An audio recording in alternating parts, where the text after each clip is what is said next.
and good evening. I'd like to welcome you to the May 9th edition of the Columbus Report. I'm very fortunate to have with me at the round table was Representative Blessing. Glad you can join us this evening. Thank you, Jason. Glad to be here. It's always good to have you on because, again, we can pick up from where we left off. And, sure. And luckily, we are in that point in time where we can, actually. Last we left off, we were talking about the capital appropriations, what we were thinking about, what we were kind of aiming towards. We've kind of got a better framework now what Yes. actually is passing and what's going on. Okay, so the capital appropriations bill was officially drafted as the Senate Bill 310, passed out of the Senate and actually passed out of the House last week. So it's on its way. If it isn't already, I haven't quite looked, but I would suspect that it's going to be signed by the governor very soon. But to give the viewers an idea of what this is, in this case, well, let me back up. Every 2 years, in even-numbered years, we have a capital appropriations budget bill, which basically appropriates money for the maintenance and upkeep of really things that have a nexus to the state, that are involved with state agencies, for example, buildings and whatnot. But they have to be bondable, and in this case, it is $2.6 billion in funding through Senate Bill 310. And just to give you some highlights that where this money went, $428 million, which was 25% of that budget, went to higher education to maintain their facilities. For example, I took a tour at UC, and a lot of the buildings, Revachol needed help, roads needed help, a lot of the medical buildings needed help. And these are very, very unglamorous things, like we're going to fix the HVAC, we're going to fix the roof from leaking. But again, all things that need to go into place. Correct. Now, I would point out, though, that giving all this money to higher education, it's like, well, with the amount of money that has been pulled in through student loans over the years, my first inclination would be, you guys probably have already enough money. But they show me their numbers and they say, look, this is the way this is. We need this money, so I'm more than happy to help. And there's no delineation from the state and like a UC or anybody saying, that's a bit much or anything like that? There is, but for this, I mean, it has to be spent in a specific way. Sure. It's not like they can take this money and say, okay, well, we were going to put it in for HVAC, but now we're going to use it to help build the stadium. Gotcha. It doesn't work like that. So. And with anything, in any of these that we're talking about, there are specifics that need to be followed in order for... Absolutely. And again, to point out, it has to be bondable. There's Sure. a lot of constituents, other people that had said, hey, can you use this for, XYZ reason? And if it cannot be bonded, we absolutely can't do it. But some other things, we had some community projects, and this is only about 6% of the total budget, $155 million, and this is actually, pretty much the way this works is, at least in Hamilton, all of the members of both parties, both Republican and Democrat, come up with our what we want as a delegation. Sure. And a lot of this is driven by the Cincinnati business community and what they think is most important. And some highlights from that is the Cincinnati Center for Addiction Treatment and expansion of that. $2 million went to that, which, as you know, opiates has been a big problem in, really not just the city of Cincinnati, but everywhere. And we have kind of gone down the course that these are people that really don't belong in jail. They really belong in a treatment center. So they got $2 million. We got that done. It's wonderful. Barrett Cancer Center got $2 million. Anything for cancer research. Absolutely. Self-explanatory there.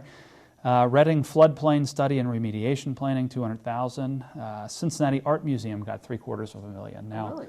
This was one where I must confess I haven't been down to the art museum in a while, but the folks there tell me that they're in dire need of repairs, specifically the bathrooms. It's an older building and yes. definitely needed an upgrade.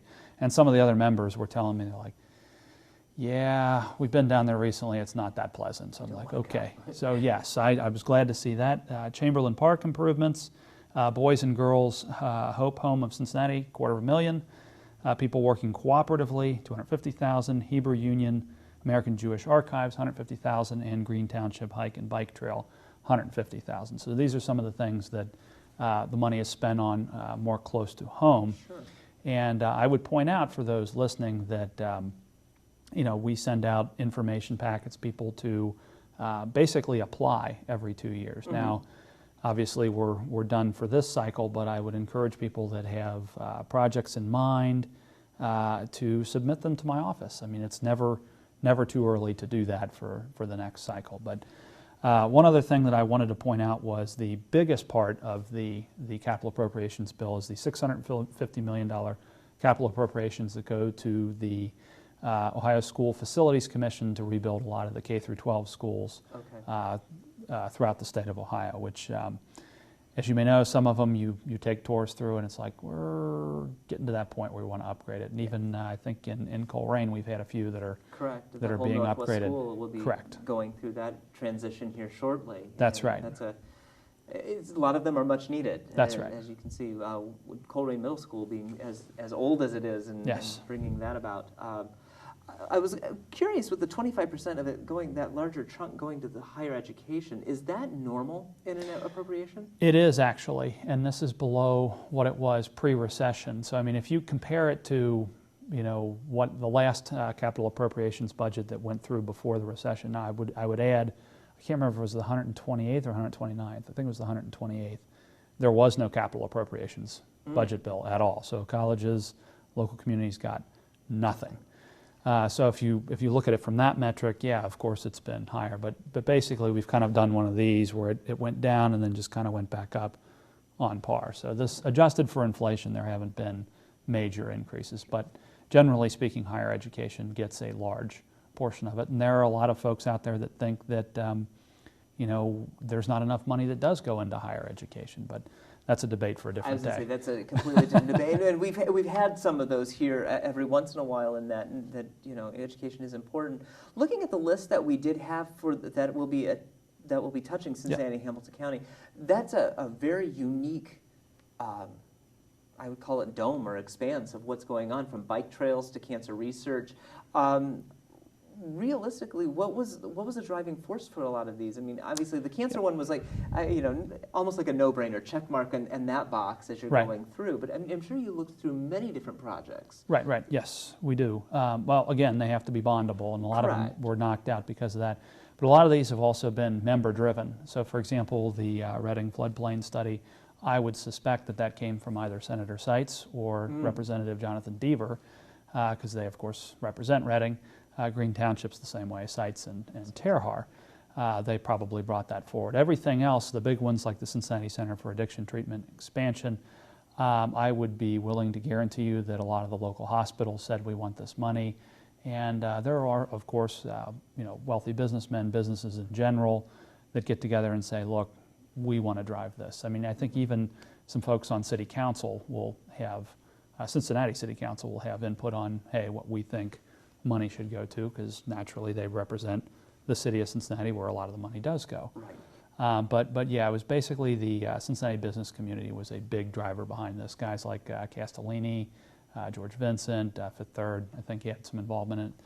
And then they'll basically come up with a list. And now really this isn't an exhaustive list. There's a lot of other things, like the banks got a lot of money, I think. Didn't it help in the phase 2? That's right. Okay. It was like north of $10 million. The zoo got a lot of money. Oh, that's right. The gorilla I believe exhibit, so, yes. I believe was a part of that. So, I mean, there are a lot of great things that go amongst That's that. right. And again, these are things that are obviously touching your district and Of all course, of Hamilton of County. course. And this also goes statewide, obviously, the capital Right. appropriations for everything. Right. So, kind of going amongst that as well, do you think projects like this, and I think it's going to kind of lead us into where we're going to be going next, are the start or the catalyst to start bringing other businesses in, like, oh, they're working on something like this, that's a place I want to be? Sure. Or anything to that effect? Oh, absolutely. Can't speak to specifics, but I definitely think this would drive investment. And that's actually one of the major reasons why we do something like this. And which is where I kind of want to go. Are we starting to see a little bit of an uptick? I mean, again, that's phase 2 in the banks, things like that. Are people coming back to not only just our region, but the great state of Ohio? Well, I don't have any numbers to speak to or speak of or from with that, but anecdotally, we spend a lot of time on the banks and in over the Rhine, and I would argue absolutely people are coming back downtown. You know, just trying to get into any of the nice restaurants and over the Rhine or even on the banks is a a difficult task in and of itself. So I definitely think people are moving in. Plus, you look at over the Rhine, for example. I think it was only 10 years or so that the city was basically giving away properties there now. And if you look at what they're selling for on Republic Street or Mercer, for example, they're upwards of closer to $750,000. So yes, people are coming back. They're coming back in droves, but that doesn't mean that there's not work to be done in other areas. I mean, certainly Price Hill is an area that needs help. Mount Airy, no question about it as well, just speaking to the city of Cincinnati. Sure, no. But yes, to answer your question, yeah, they are absolutely coming back downtown. Well, kind of staying with the over the Rhine idea, not too long ago, I believe you had helped in sponsoring a bill in regards to, or you were discussing things about helping in distilleries. Yes. And we are kind of becoming that mecca again. Yeah. You know, with Cincinnati's German heritage and beer in itself. Right. Do you think this movement is going to also be a big benefactor to, again, over the Rhine? You're looking at West 50, to even down that far, pretty much all of Hamilton County at this point. Yes, and there are a plethora of bills to help with that effort. And yes, I would argue the craft beer, craft distilling, you know, the wine industry are all being, you know, heavily looked at in the state of Ohio. And with regards to liquor, there's House Bill 351 that came up, and that really increased the proof gallonage that these craft distillers can produce, because before it was 20,000 proof gallons, if I have that correct, because we want to encourage that industry. Sure. You know, then there's House Bill 393, which in a roundabout way wanted to create an open container district there just for Findlay Market. Now, this wasn't as contentious as the earlier open container bill that I sponsored. This was just narrowed and specifically tailored to Findlay Market. Obviously, there's no traffic on those grounds, but having been down there numerous times, you look at, like, for example, Market Wines, it would make sense to say, hey, look, you want to buy a glass of wine in there, have it in a plastic cup, and be able to peruse the main long haul down at Findlay Market. That's, I think, certainly going to be popular. Trying to think of what else. Oh, and then House Bill 444, which I also introduced, although this one has only passed out of committee at this point. Mm-hmm. And it's one of those bills that you think, why in the world was this even illegal to begin with? But basically, if you go to Olive Garden or Outback or something, and let's say that you get a cocktail of some sort and say, okay, I want to try some of the constituent ingredients. I want to try the gin. I've never heard of that brand of gin. In Ohio, they're not allowed to actually pour you a small sample of gin. They can't do that with beer. They can't do that with wine at these places. So, and I will be, I have no problem confessing on camera that there have been times that I've gotten that and I didn't know it was illegal, and clearly the bartenders didn't either if they had given it to me. So this bill will fix that. And of course, this is at the owner's discretion. It's not mandatory. So if Olive Garden finds that they're losing money on this, they don't have to do it. There's only you only have 4 samples of each type, and it's mix and match. You can't just say, well, I'm going to get 4 of beer, 4 of wine, 4 of hard liquor, and all of a sudden you have this large table right. worth of samples. Right, and that also presupposes that the restaurant would want that. I mean, true. If you're truly an honest person and says, I want you can get up to 4 ounces of beer as a sample, you can get that and say, look, I just need 2 ounces and be done. And you could be done with it. What was the illegality of it, though? I mean, I guess just you weren't allowed to do it, and it completely shocked me that was the case. But no, it is absolutely supported by quite a group of people. Darden Restaurants was behind it. Okay. Wholesale Beer and Wine is now behind it, which I thought was great. Although this bill, as we get into the alcohol realm, was of course amended in committee here. Going back to the craft distillers and craft brewers. Yes.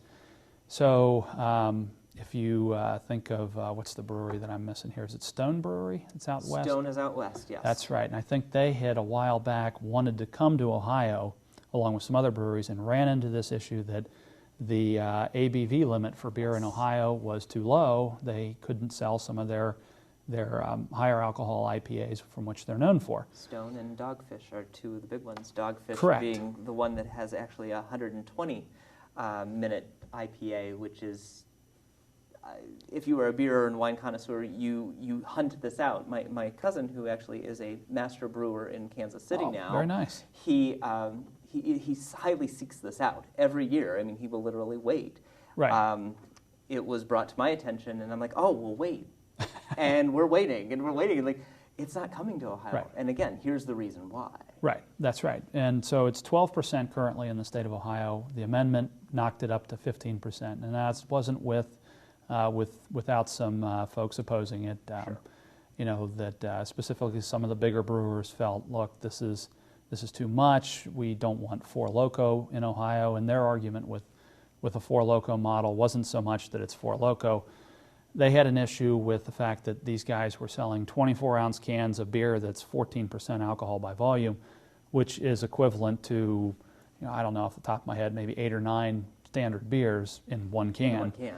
which is quite a bit. But at the same time, you know, are you going to throw the baby out with the bathwater with all of these these other craft brewers who, Correct. you know, will serve higher strength beer in smaller amounts? We felt that this was a good compromise. Plus, there is actually a signage requirement on these restaurants and businesses that serve alcohol above 12%. It says, you know, this place will sell beer above this threshold. Just beware of that. Okay. So, yeah, I'm certainly excited for that. There, of course, were people that wanted, you know, a higher threshold. I believe the craft brewers are going to probably come back for 18%, whereas some of the other folks, as I pointed out before, would have preferred it to stay at 12. But for those of you that watch TV and enjoy the Time Warner Cable versus DirecTV, we're settlers. We settle for things. In Ohio, we settle for things like the 15% ABV.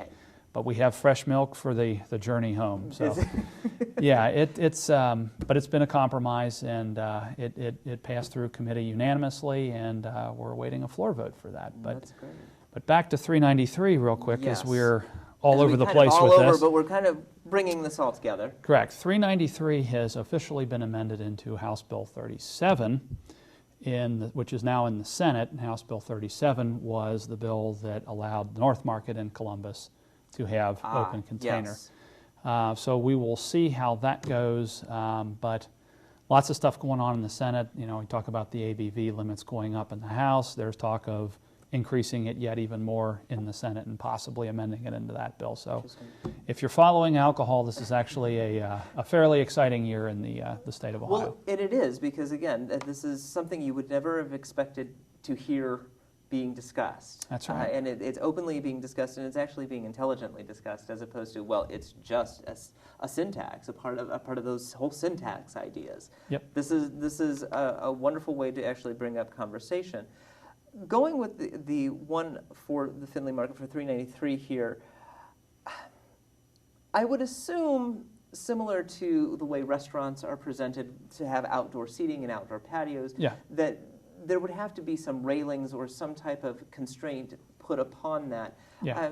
Again, it sounds like the adult playpen, so to speak. Yes. But I'm assuming that's going to be a part of all of this, how things are going to be adjusted, how far out you can go, similar to what we discussed when it was further south in the city. Right. And a lot of that, if it's not in the bill, will certainly be going into it. But really, this to give you an idea of where this started, so City of Cincinnati had actually contacted my office about this specific thing. They of course want Findlay Market to improve, bring in more revenue. Sure. Everybody wants that. Yeah. So I brought this actually to, if you can believe it, the opponents to House Bill 47, which was the Spirits Council, Ohio Licensed Beverage Association, Wholesale Beer and Wine, and said, look, guys, how can we do this in a safe manner? And they came up with some parameters they felt would be good for this particular situation. So we'll see. Yes, there will probably be some issues with, hey, you know, you're going to have some signage or whatnot to mark off. If you go past this point, you know, with your beverage, you're going to get hit with an open container violation, obviously plastic cups, things like that. I mean, obviously we were learning from our first go around with this. Yes. Are you surprised that it came up to Findlay Market? What do you mean with the? Well, in the fact that they were coming to you and asking, well, Oh, can well, we yeah, join in? yeah. I mean, obviously you were still thinking the Banks area and everything Right. else like that. Well, I think that they saw that, I had, carried House Bill 47, which, dealt Correct. with the open containers, that they thought it would be a good fit to go to me, although I would definitely argue there's far more brighter people in the General Assembly that could have handled it as well, but just happy to help. And plus, it helps. I'm from Cincinnati. Sure. So they reached out, and, what can I say? I was happy to comply. You did bring up Columbus's the market up there and the Short North and everything else like that. Obviously, we're seeing this movement happen. Yes. Is this of any surprise? Should this have been? No, I think if it's done safely, you're in good shape. I mean, if you can cordon off a certain area and say that this is where you have to be, and there's a policing requirement and there's a signage requirement, and you use plastic cups and there's good sanitation, and you do it during the hours when people would actually likely be outside, or you'd want them outside. You don't want people out at 3 in the morning. This is great. I mean, people drink outside all the time at their barbecues and other events, and even carnivals and things like that. And they're huge draws. And I think more of this is definitely a good thing. And do you believe we will see more of it? Any more Absolutely. expanse? Oh, we have actually. Toledo, I believe, recently did an open container district. Middletown has one. Canton's getting one. I'm sure that there will be more to come. Well, but it is actually catching on. Right. You would it's interesting you're saying places like Middletown. Here Yeah. you are.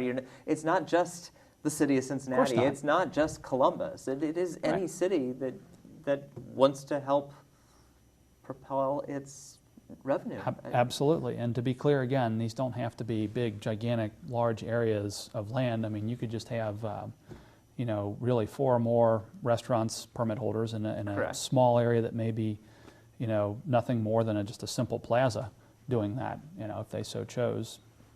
so And be it. that wouldn't be very difficult to police. So, but it could also be very, very popular. So we'll see going forward. Well, we'll see. Again, these are things that we've been watching grow. Again, you had made your plants and started the seedlings to grow, and look where we are today. That's So, right. And that's a good segue, actually. Yes, I was just going to say, there's another plant that's been nestled into the state of Ohio, not officially. It did get its chance last election. We are discussing marijuana and the Yes. possibilities that it was going to be a legalized substance here in Ohio. It Yep. did fail. The question, we did discuss it early on after the election, said, why not medical first? Yep. We both questioned the same thing. We're back today. That's right. And there's reason for that. Yes, and House there was Bill a 523? That's right, and that there's a medical marijuana task force that was hearing House Bill 523, and so really this basically just deals with medical marijuana in the state of Ohio, and really I would say politically, to be perfectly honest with you, our hand was forced. There's a lot of folks that want to put things on the ballot, and that's all fine and good. The problem is if you have it on the ballot, it passes, then it's in the Constitution, generally speaking, unless they do initiated statute. But these are all constitutional amendments. The problem with that is if there is something that goes wrong, very wrong, we're powerless. We are, as representatives, we're sworn to uphold the Constitution. It's in the Constitution. Our hands are tied. We can't amend it. We can't do anything. So the compromise with the House, the Senate, folks in Columbus has been to work with some of these stakeholders that are looking at putting things on the ballot to say, look, let's do this in statute. Let's have the House introduce this bill. We'll get it through, and if there are problems going forward, we can fix them in relatively short order. And then, of course, the polling is definitely in favor of medical marijuana at this point in the state of Ohio. I believe it's 80% plus. And I was going to say, I think we saw that with Right. it's weird for me to say that. I think we saw that even though it failed on the election. But I think the problem in the election is that there was a lot of confusion when it came to who, what, where, when, what's going on, and why. Right. And again, people had their stakes in it wherever they wanted to, and I think that also added the confusion. The other is and we had discussed this earlier, when someone thinks of marijuana, the first thing they think of is using it as a smoking purpose, and not going any further than that. And there is more to it. That's right. I mean, obviously, we already have 2 states in the union that are allowing all sorts, Washington and Colorado being recreational 2, marijuana. That's right. recreational. They had their battles. They had everything. Again, maybe for our state, the medical door is better to start with before proceeding. And that is definitely a fair thing to say. In fact, with the testimony that was going through the special committee for marijuana, they actually did have experts from Colorado and other states, for example, to say this has been our experience. This has been our experience. This is what is this was what was done right. This is what was done wrong. This is what we think you should do if you're just doing medical marijuana. But anyway, I guess I was going to get into the how this bill, if it were to pass, yes, how it would operate. So basically, it's going to create the Medical Marijuana Control Commission, which is similar to the Liquor Control Commission under the Department of Commerce. So this wouldn't be under the Department of Health, it'd be under the Department of Commerce, and we'd have something similar to like the 3-tier system that we have for alcohol. But anyway, with this control commission, it'd be made up of 9 appointees.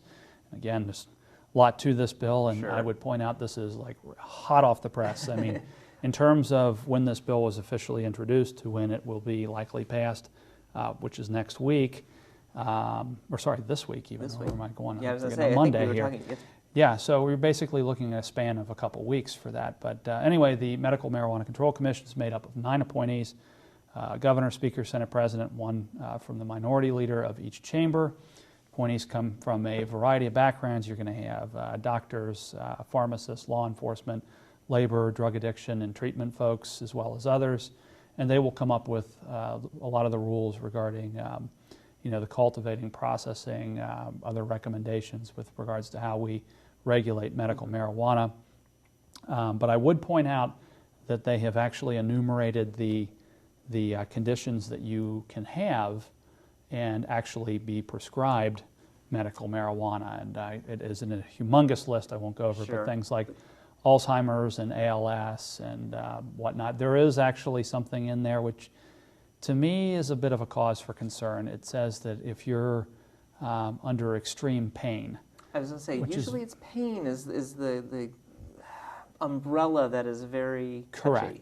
Correct. And I have an issue with that because now granted I'm not a doctor, so I may be speaking out both sides of my mouth here, but to me that's a pretty subjective concept there. What is extreme pain? Your tolerance is different than mine. That's which right. is different than anybody else that may be watching. So I understand that. That's right. But a doctor is the one that actually determines, hey, this is, this person is in extreme pain. I don't mind signing off on this for that person. And there are reporting requirements for this as well, so that, a doctor can't just say, sure, I'm going to dispense this out because I personally believe in recreational marijuana. Correct.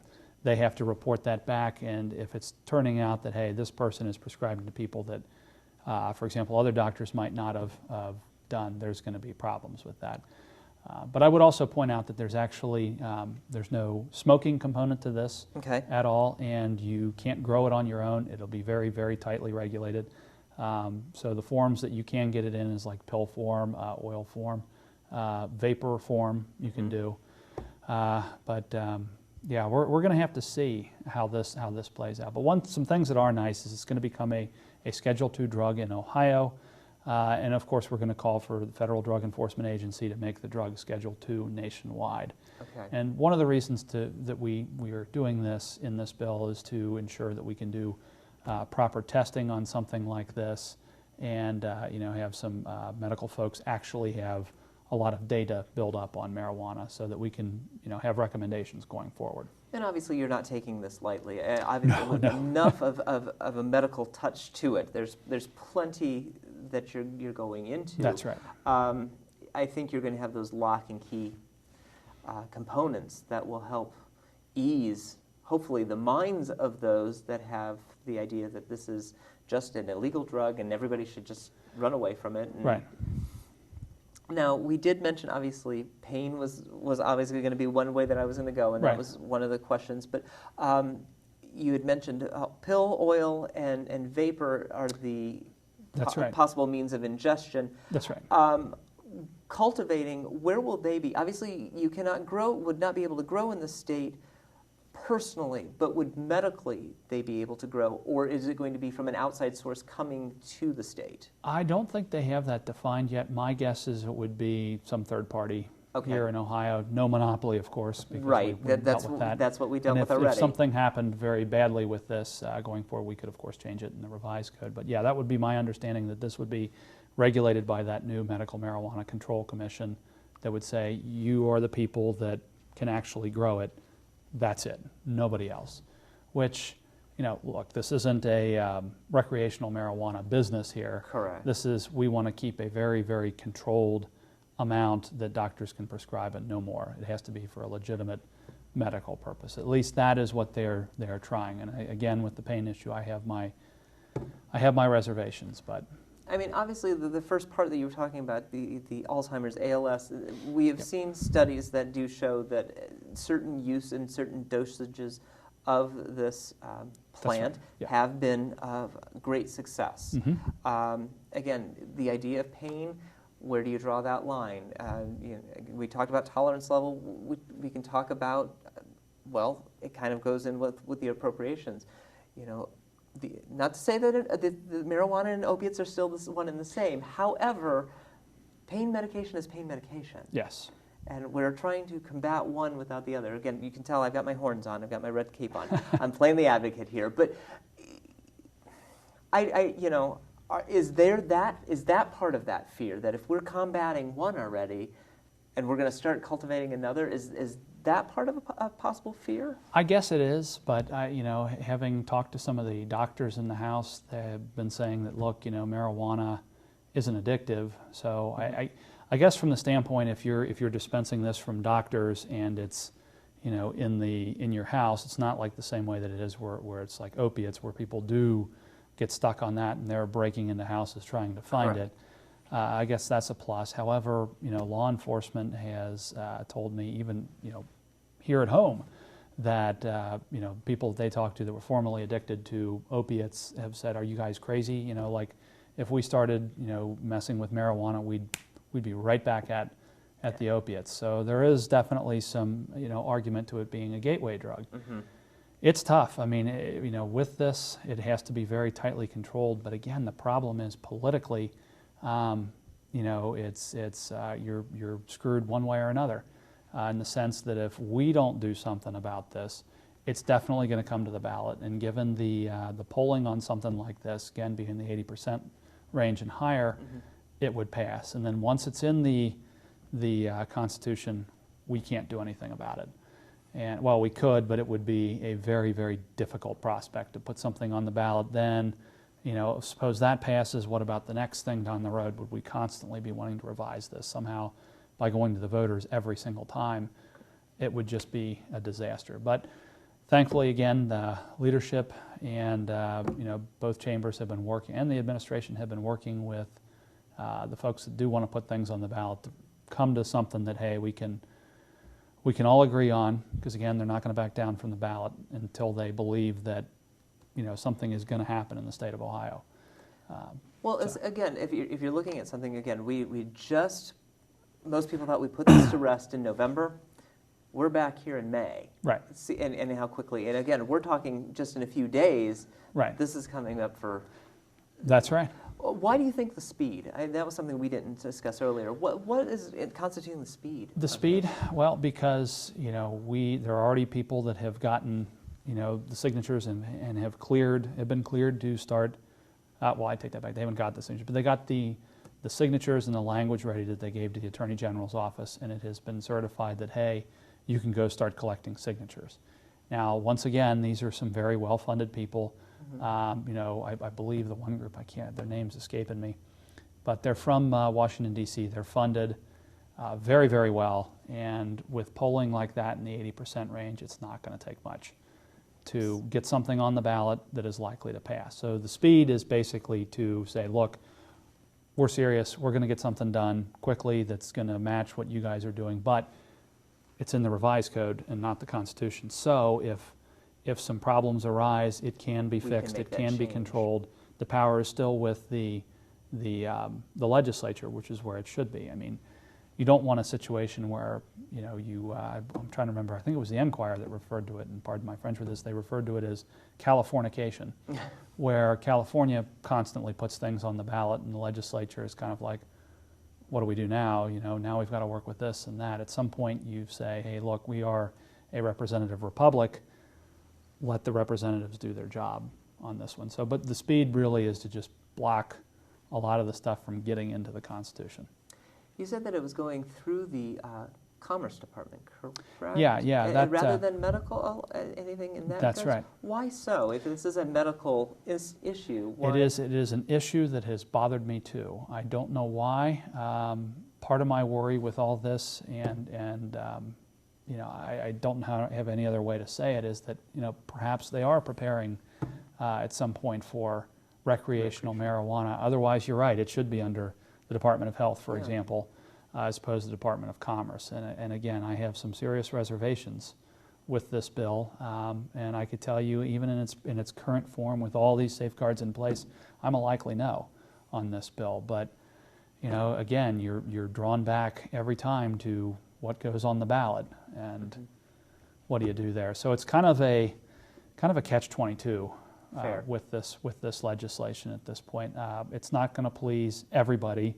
In fact, I don't think it's going to please anybody at this point, except for, you know, the people that do have a real legitimate medical issue, which was the goal of the bill to begin with. But I guess it would be a good thing to do in order to keep people in the state. Again, Florida, I believe, and I know Michigan has the medical. They can get their medical card, and you're fine. And let's keep them at home. Oh yeah, absolutely, you know. Absolutely. And some other things that I totally forgot to address this, is that actually employers with this legislation, you can't just come onto the job. Even if you do have a legitimate medical issue and you've been prescribed medical marijuana, you can't come onto the job high. You can be fired if you're coming onto the job high. It's not like this is a carte blanche. Sure. You know, you can do whatever you want kind of thing. Well, I have this disease and I have this, so you can't fire. No, there's nothing to that extent, which is good. Again, I think it's acknowledging the fact that there is a medical need. However, there is a social norm that people need to follow as well. Right.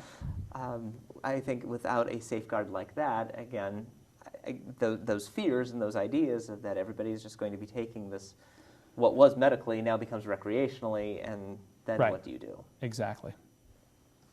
Well, hopefully, we're going to be seeing some progress here not too long after this airs, so things will change. Oh, absolutely. As you well know. And we've still got, even if we voted out this week, which is the plan, it still goes over to the Senate, and it's anybody's guess what could happen over there. Good point, good point. Yeah, there could be many changes. One other item that you have still on our list, we have a little bit of time to finish up, is something that, for those who are using it recreationally, they may be truant at school. Really bad segue, I apologize. But this was brought into the House, House Bill 410. Yes. Why so, and what is it doing for us? So really so basically what happened with this bill is we were in talks with some of the folks in the court system, and not being an attorney, you know, I don't get to see this every day. I'm an engineer by trade.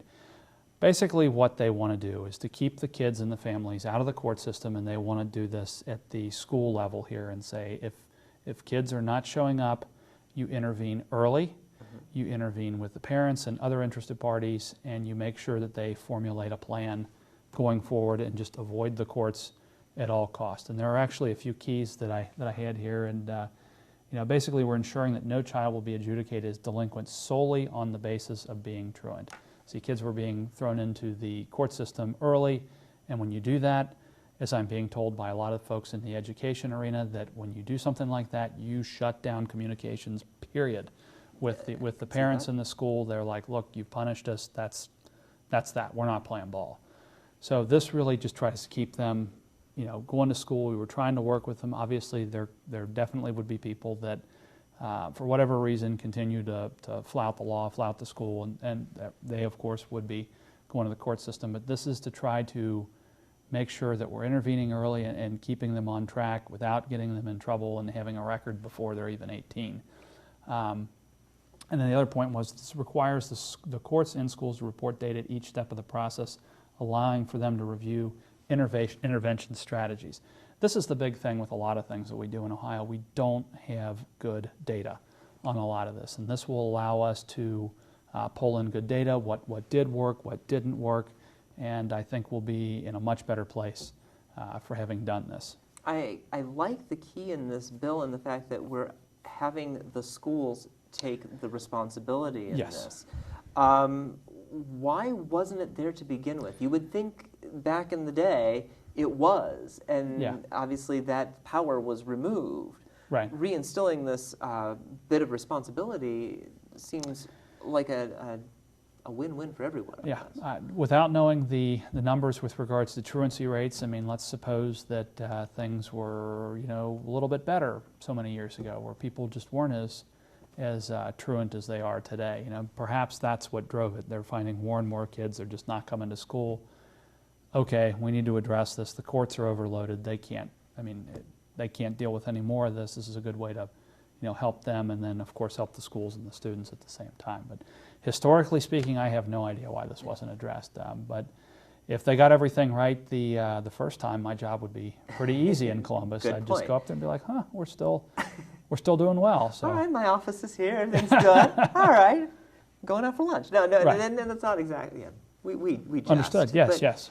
But looking at what this is, I mean, obviously there's a need to focus on the truancy issue, Yes. and I think looking at it as removing it from what would be in most eyes criminal, Yeah. by putting it into the court system, getting that together, you're now creating a whole different beast, Right. by throwing them that way. As you said, closing communication, shutting down, putting up walls, basically. Yeah. If that were to happen to me, one, I'd be terrified. But two, Sure. I mean, I could understand where people are saying, I don't want to go back. Why should I go back? Right.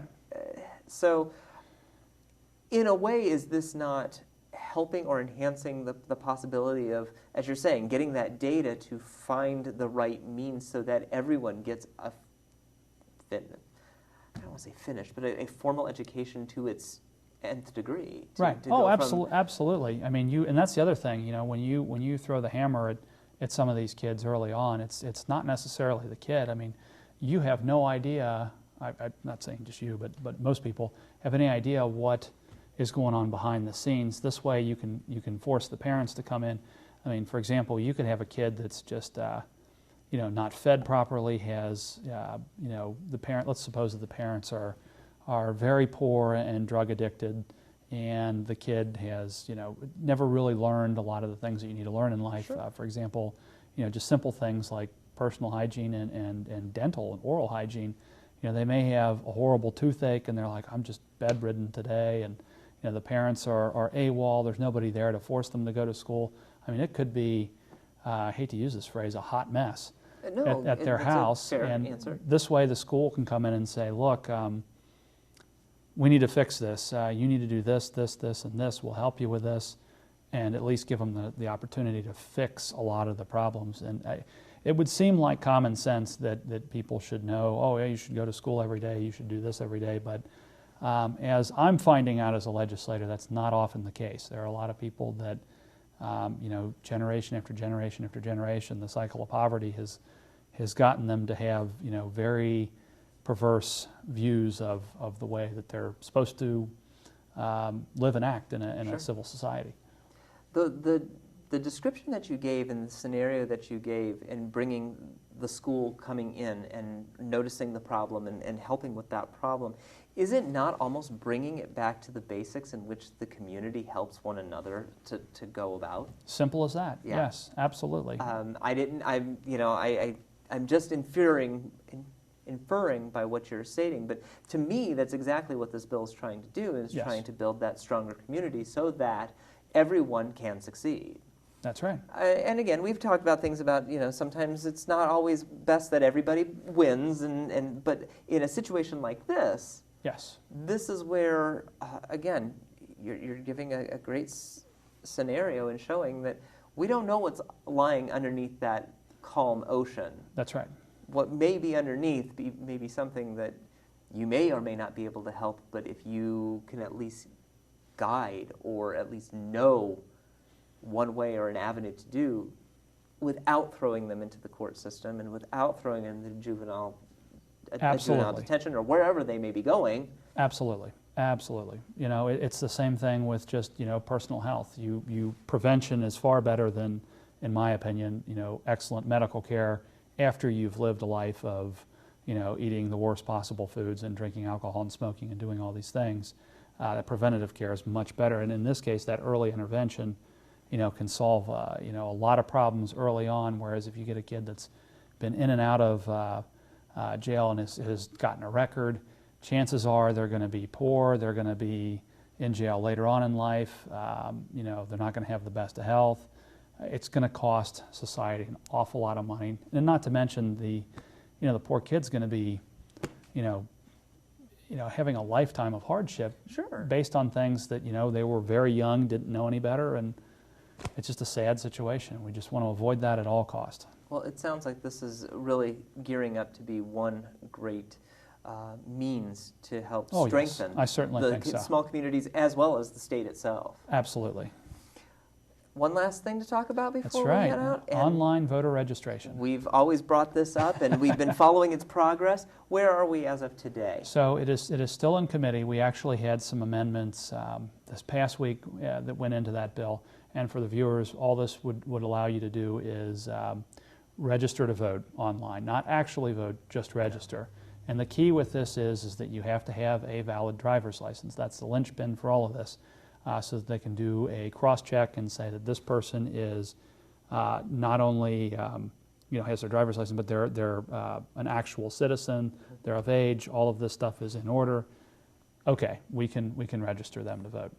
But this does not get rid of all the old paper format things. I mean, you can still show up, and if you have a utility bill or some other forms of ID, the last 4 of your social, you can still register. None of that changes.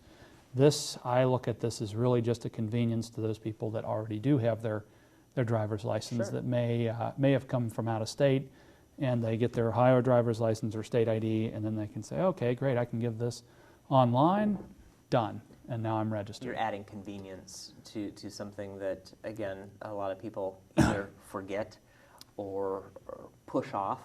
Right. Here's something that, again, oh, it's 3 in the morning. Oh, I forgot. Right. Now, granted, there are some guidelines as to when you can, it still holds the same guidelines as voter registration currently. That's right. You can't just suddenly say, I'm going to register to vote the day before the election and then do that. Yeah, the timelines are still in place. Again, everything is the same except for you can just register with your driver's license or state ID. That's it. That's it. But the amendments did change some things that were actually very controversial. The big one is implementation date for this, and the original bill was going to say that this would be implemented for the 2016 election, which had a lot of people very nervous. Understandably so. Right. We obviously, for those that are a little bit older that remember, Florida in 2000 was not exactly flattering for that state in their election system. So this has been now moved back so that its implementation date, regardless of when we pass it, well, not regardless, but let's say we passed it before break, it doesn't start until January 2017. So there's ample time. First election that it would be that it would go into effect for then would be, maybe I guess it wouldn't be an issue election. Maybe those odd year elections where you have trustees and city council. Correct. I was going to say very local based. Right, but a lot less impact than electing, your president and Congress and congressmen and senators and so on and so forth. And then there was an issue with your party affiliation, where you could declare your party affiliation with your registration. And the worry, and you could do that anytime. The worry was that people would, be, not to pick on either party in order for this, but let's suppose you're a Republican, Democrat for the primary, and then once it's over, Republican again.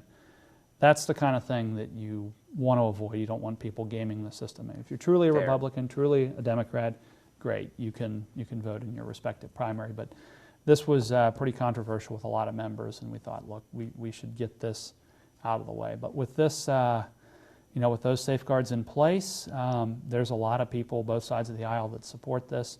Again, the numbers, I remember sitting in committee and asking the guy with the Pew Trust that did all the polling on this, is this going to benefit one political party or another? And he emphatically said no. He said what it did do, if you look at the state of California, for example, there were more registered Democrats in California. There were also more registered Republicans. Same thing happened in Utah. There were a lot more registered Republicans, but Utah is also a more Republican state. Fair. So really, all this really did was get more people registered. That's it, which was the original goal to begin with. I was going to say that was the key to the bill to begin with. Right. So again, gaining numbers regardless of party, and adding convenience. Yes. Is that not helping the political process in general? So I believe it's a good thing. And for those that are actually opposed to the medical marijuana and things that are getting into our Constitution through very low thresholds, which by the way is tied to the number of votes that you had in a gubernatorial election. If you actually increase the number of people that are voting, it's that much more difficult to get signatures and put bad things on the ballot. So again, there's benefits to it. Benefits to that and cleaning things up. Right. Well, believe it or not, we've made it to the bottom of the hour. I know, shock and awe, And again, we know we can definitely go through our list of things to do and talk about. And we'll definitely be back during break. Yes. That way we can come back and talk about regrouping, getting prepared, and then, of course, getting ready for the big one, big November. That's right. As it is. Presidential. So, it'll be presidential, and there'll be some interesting things to discuss. We'll have at least some solid direction. Yes. We hope at that point. Yep. But Mr. Blessing, I always want to thank you for joining us. Always a pleasure. Thank you, and of course, thank you for joining us as well. If you'd like to get involved, we'd greatly appreciate every bit of help you can. 825-2429 is our number. Send a phone call, send an email, send something, start something new, create something of your own. I'm Jason Grisgorg, Waycross Community Media's Government Access Coordinator, giving you the opportunity to talk to those in the know here on the Columbus Report. Thank you very much, and have a great evening.